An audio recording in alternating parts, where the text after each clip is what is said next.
I'm excited to share with you today my small first aid kit that I bring with me whenever I need just a small first aid kit. Please let me know in the comments what you would change about this or what you would add so I know what else I should bring. One thing I would already change is I hate this pouch. I would do like a waterproof little small dry bag because I've gotten this thing definitely wet and the zipper pulls are broken. All right, let's go through it. So this is what the inside looks like.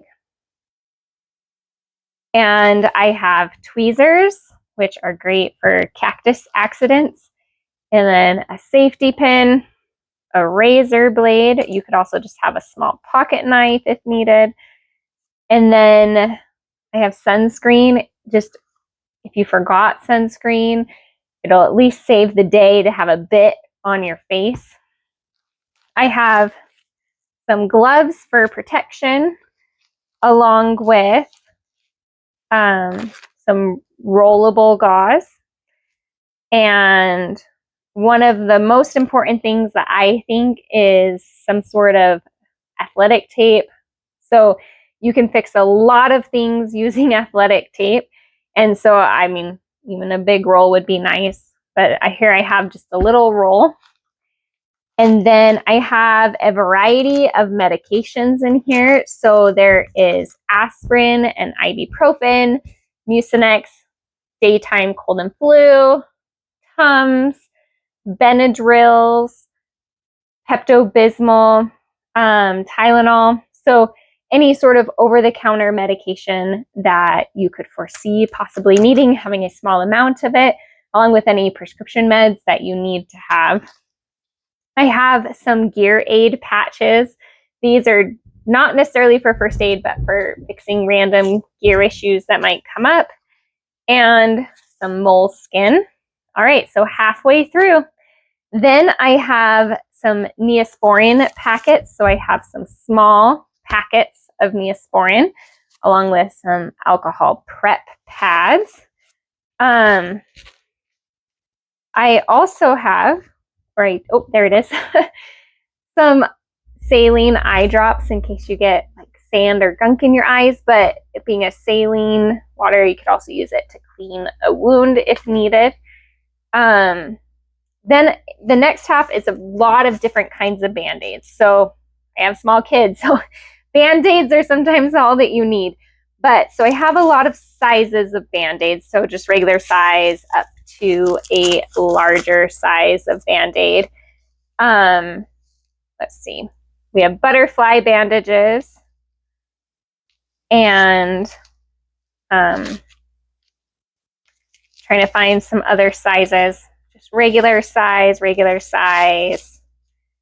And these are some butterfly bandages, little tiny ones. Now these are, a circular bandage. These are my favorite Blister Band-Aids. I just write Blister on them.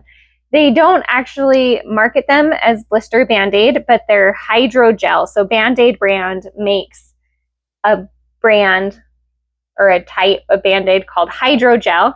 And this is the Equate Walmart version. And it's just this like squishy Band-Aid. And it does great for helping protect blisters.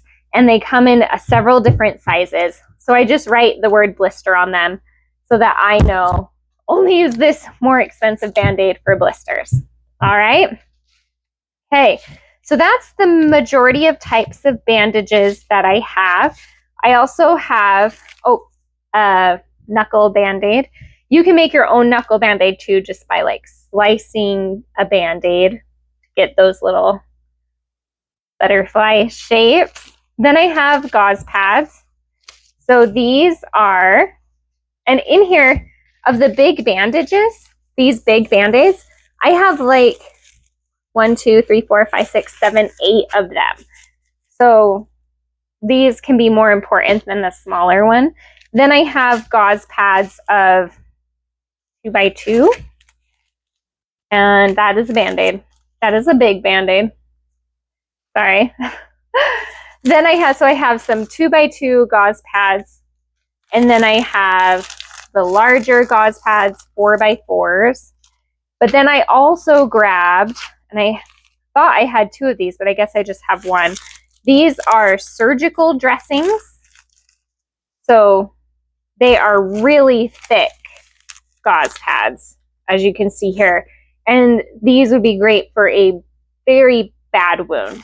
And so having 2 of these would be great, because if you compare just a 2x2 to the surgical, they're much different in size. And so that is for a larger wound. And then the last thing I have in here is I actually have some sting relief wipes, which they just have a little bit of lidocaine in them that you can use for anti-itch. All right, so all of these things I was able to shove in this little tiny pouch. So please let me know what else you would add to this first aid kit.